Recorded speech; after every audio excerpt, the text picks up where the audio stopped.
Who the hell can wait till morning? Talk now at latenightsportsradio.com.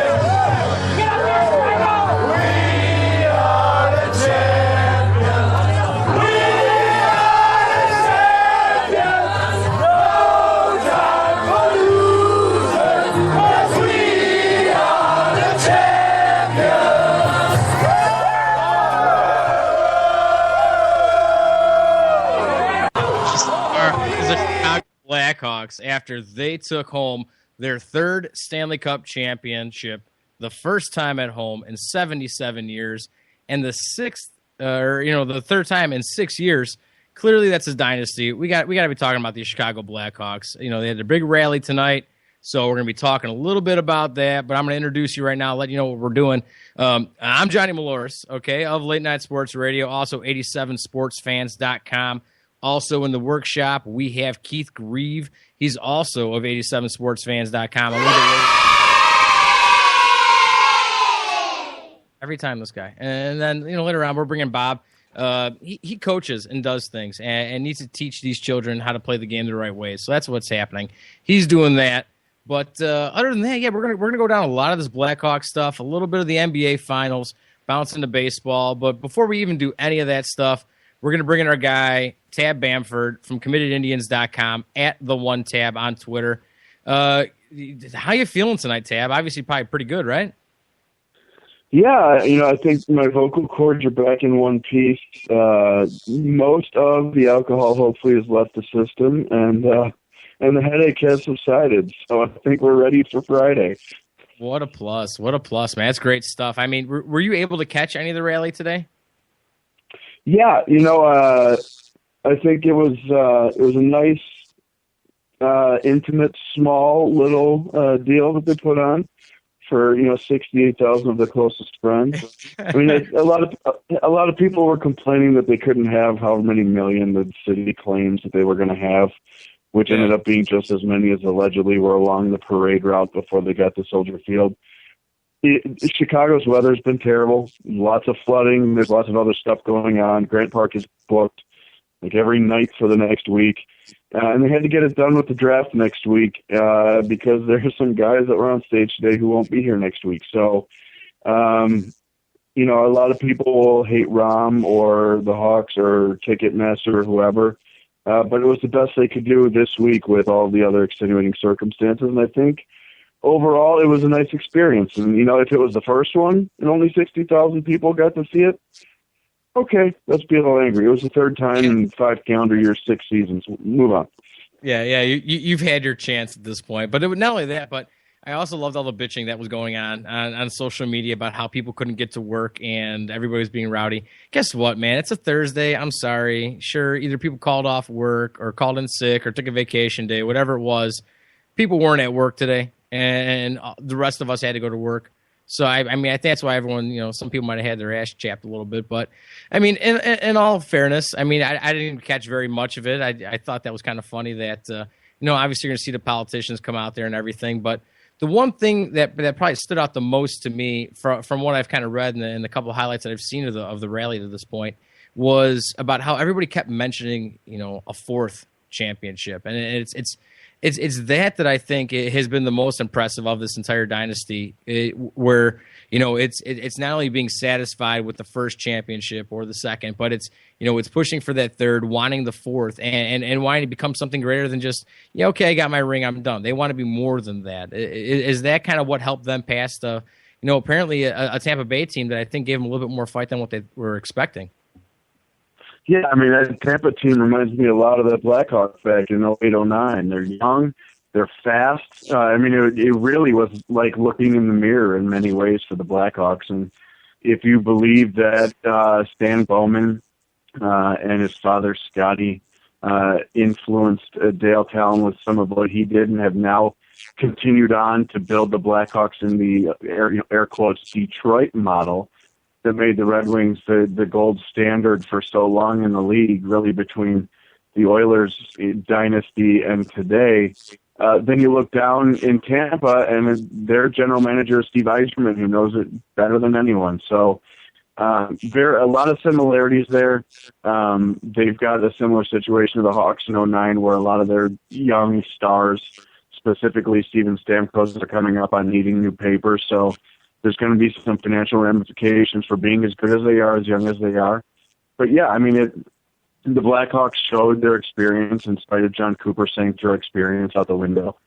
After he went to the Cubs game and got crucified in Tampa media for having the audacity to take a deep breath during a Stanley Cup final, that you really can't do anything more than coach them when they're on the ice. The experience showed up. The stars came to play when they needed to come to play. And I think when you talk to Jonathan Toews, and I've talked to him a number of times in the last 5 years, he has always had the mindset that he isn't looking, when he measures himself, Jonathan Toews isn't looking at Sidney Crosby or Alex Ovechkin. He isn't looking at his peers today to measure his greatness or his legacy. He's looking at Gretzky. He's looking at Messier. And we know how many they won. And so when Jonathan Toews signs a long-term deal with the Blackhawks and he says, let's go get 4, he's got every intention to go get 4 and then 5 and then 6. So it's something to be excited about because he's committed. Yeah, and we're talking to Tab Bamford right now from CommittedIndians.com, again, at the One Tab on Twitter. And, you know, you're talking about Jonathan Toews and what a great leader he is and how he wants to be the Wayne Gretzky. When you think of, you know, at least Chicago athletes, I know you follow more than just hockey, you know, do you have to put him up at this point with the Michael Jordans and the Walter Paytons? I mean, just seeing the way that he's able to lead the team and, like, how wide his eyes get. His eyes get so big because he's so intense and focused on the game.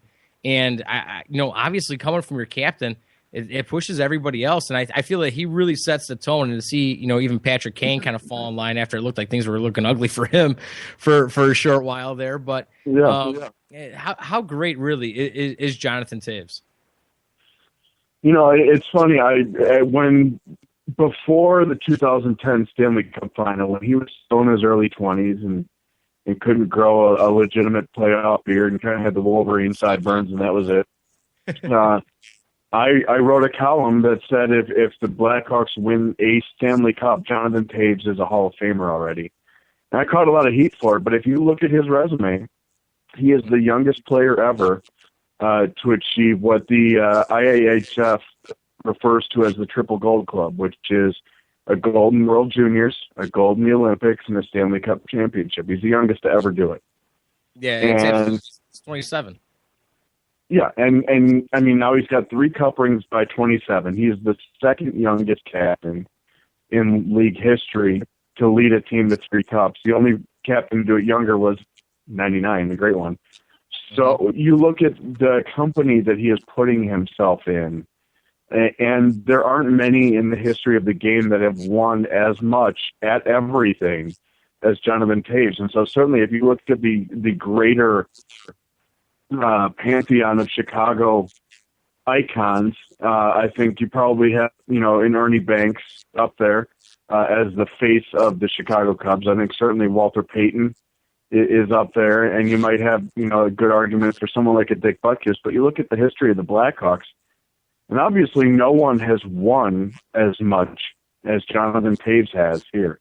Obviously a few of his teammates have, but as a captain, no one in the long storied history of this franchise has won as much as Jonathan Toews has. And I think I think the Bulls dynasty of the 90s has helped some folks who are quick to the hyperbole button in Chicago to live in the dynasty and appreciate it while it's happening, and not waiting for Jerry Krause to not want to pay somebody to have the dynasty break up and then say, man, that was fun after the fact. I think we're able to appreciate this a lot more while it's happening. Yeah, and that's another thing too. Obviously, you're already talking about him being one of the greatest leaders in Chicago history. Then you have Duncan Keith, 3 cups, a Conn Smythe, 2 Norris trophies, 2 gold medals. He has to be, in the same, likes of even Quinville himself. That's another guy. I mean, at this point, you have to consider both, Keith, Quinville, Taze, both of those, or all 3 of those guys are Hall of Famers, wouldn't you think? Oh yeah, I during the finals, I pointed out the elite company that Duncan Keith just entered.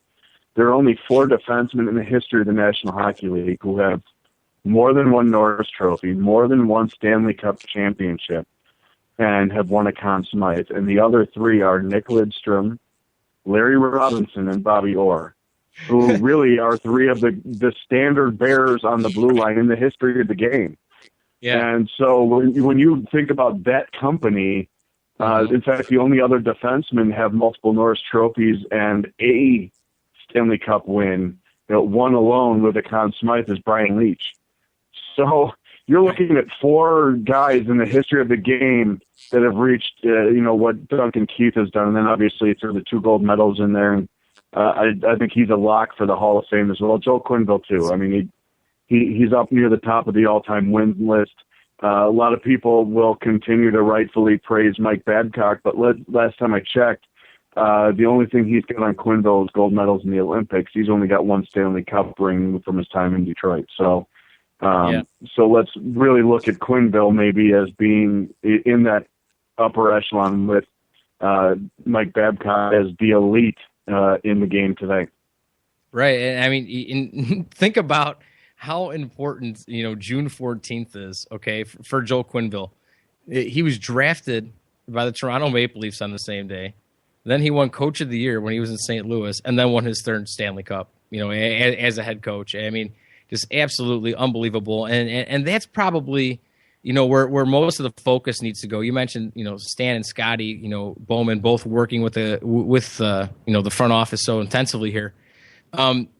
How impressive is the fact that they've been able to do it underneath the cap era? I feel that people don't understand what it means, and coming in under a hard cap, because none of the other leagues really do it. And just to be able to constantly be rebuilding and restructuring this team like they're going to have to do now, and obviously in short order, how impressive. And can you explain a little bit what that means to people about having the hard cap and why that's so impressive? Yeah, I mean, first of all, with regards to the cap, this isn't baseball. You can't just go over the cap and say, okay, so what do I owe you? A couple million, fine, and write a check. Like the Steinburners do every year. In the NBA, it's a relatively hard cap, but if you go over, you can pay a luxury tax, a couple times. So you go over once, sorry. If you go over a second time, sorry again, but you can. In the National Hockey League, you can't. And so you look back over the last few years, and certainly, we have to give some credit to Dale Talon. He drafted a lot of these guys. He put the initial team together that won the Cup. But it was Stan Bowman who was given the task of ripping that first roster to pieces. And half of that team was gone by the middle of July that summer. And the cupboard was pretty bare when it comes to prospects. I mean, you look back at what Bowman had to restock the roster, and we're talking about guys like Kyle Beach, who's playing in Europe, and Jack Skilly, who's never really picked up. So he has done a magnificent job of drafting, of adding players through Europe as free agents and college free agents. And, those first 2 years, 2011, they took the eventual Western Conference champion to 7 games and almost got the Vancouver Canucks. And if you remember, they were banged up. Patrick Sharp played that series on one leg. The next year, Jonathan Taves was coming back from a nasty concussion. He was in terrible shape in the playoffs, and they couldn't get out of the first round. Since then, the studs have been right. They've been able to physically stay in one piece, and some of the younger players that Bowman has drafted and signed are starting to matriculate their way up, and now you're seeing a lot of homegrown talent that you didn't in 11 and 12 because they were cap-strapped coming up. So you have the Andrew Shaws and Brandon Stott, obviously, who's going to make this summer interesting for Hawks fans financially.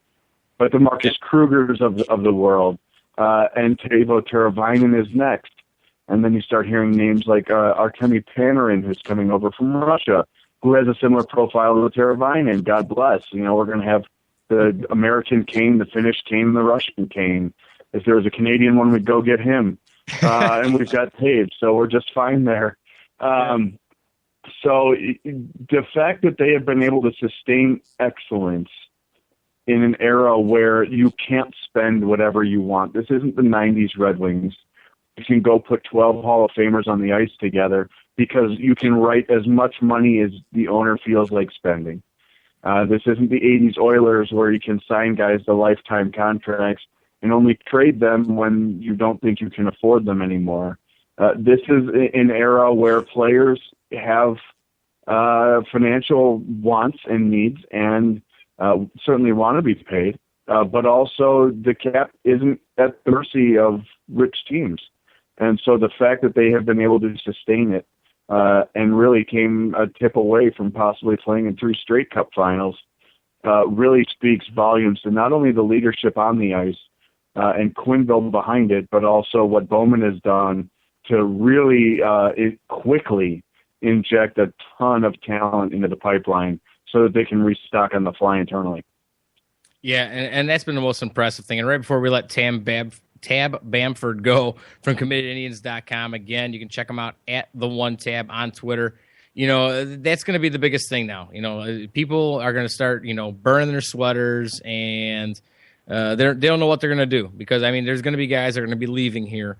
You know, one of which it seems to be on top of a lot of lips. You know, people are talking about, Patrick Sharp, where he might go. You know, if he's one of the guys that might be leaving, just knowing that he does take a considerable cap hit.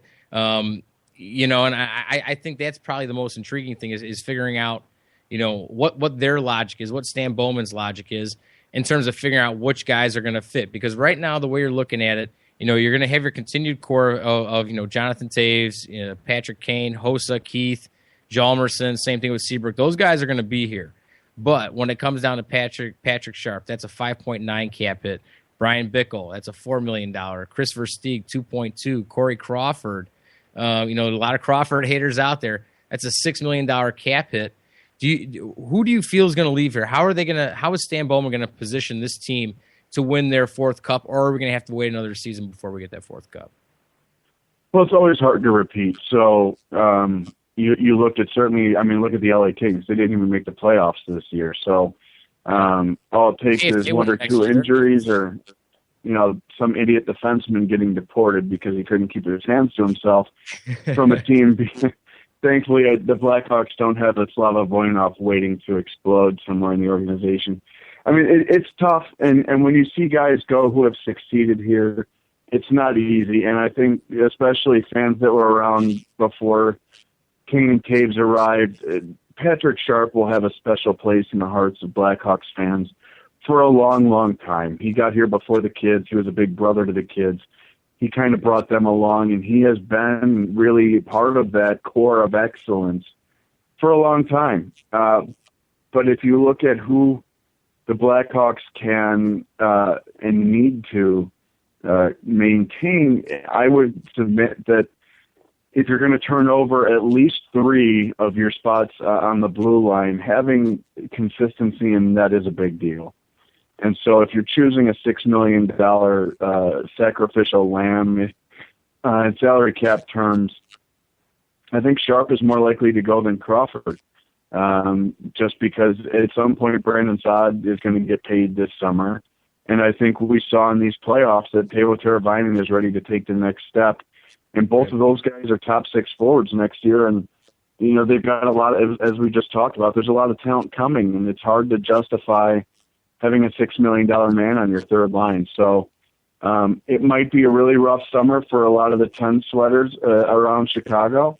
I absolutely love what Patrick Sharp has meant to this organization, but where there's smoke, as much smoke as there is around Patrick Sharp trade rumors, there's usually some fire behind it. And so I wouldn't be surprised if with the number of draft picks Stan Bowman dealt this year, especially to bring in the likes of Vermette and Desjardins and Tiemann, if Patrick Sharp might go to bring some picks back to help replenish the system. So I hate seeing him go. If there's anything you could do to create a soft cap scenario where he could stay, I'm sure he would still be here. But I think we may have seen the last of Patrick Sharp in a Hawks sweater. Yeah, and right before we let you go, you mentioned Brandon Saad. Do you feel he mentioned about having thought about taking a hometown discount? Do you feel he's going to take a hometown discount? He's 22 years old, obviously a crucial part of this team now for a couple of years, and he seems very promising. And it's doing that self scouting, which is what I think to this point has made the Blackhawks as successful, is knowing how to self scout and knowing where to add those pieces. Do you feel Saad's going to resign? I mean, obviously they made it a top priority, but do you feel that's going to happen? Yeah, I mean, Saad will be here, and I don't think, the one team that people keep talking about during an offer sheet at him is Pittsburgh, his hometown. If Pittsburgh was going to offer enough money that it would break the Blackhawks, they would need to have a second-round draft pick to give the Blackhawks as compensation, and they don't. So forget the Pittsburgh offer sheet scenario. Somebody else might want to, but I don't think the Blackhawks get to the draft at the end of next week with Brandon Saad not being signed. I think certainly Brandon said, I'll finish the season and then we'll talk about it, but that doesn't mean Bowman and his agent aren't having conversations. So I think Saad gets done. The one guy that fascinates me is Marcus Kruger. He's also a restricted free agent. Right. He's been obviously a really critical piece defensively for this team, and he's made great strides at the dot. So, what he is going to ask for as a restricted free agent, I think, is probably where beyond a Sharp and a Bickle, when you start thinking, does a Versteeg go? Does a guy like maybe even Andrew Shaw with, some of the talented young players coming up, or is there a $2 million guy that might have to go to make room for Marcus Kruger? Or is Kruger someone that becomes available because they have some young guys coming that the organization might feel can step into that void? It'll be very interesting summer. There's a lot of moving pieces in play here. But the good thing is you are looking at trying to build a formula to repeat. You're not chasing someone else that ended with the ultimate prize. So it hurts to see guys go, but when they're leaving with glory, it's a lot easier to stomach. You got it. And we hate seeing you go, Tab. We got Tab Bamford here from CommittedIndians.com. Again, at the one Tab. Fantastic website. I don't know whoever developed your website. Very easy to navigate and obviously extremely solid content, just like what you give us here on the radio. We really appreciate it, Tab. Thank you so very much, sir. Thanks, guys. We'll talk to you again soon. Oh, you got it. And that's our guy, Tab Bamford from CommittedIndians.com, at the one Tab.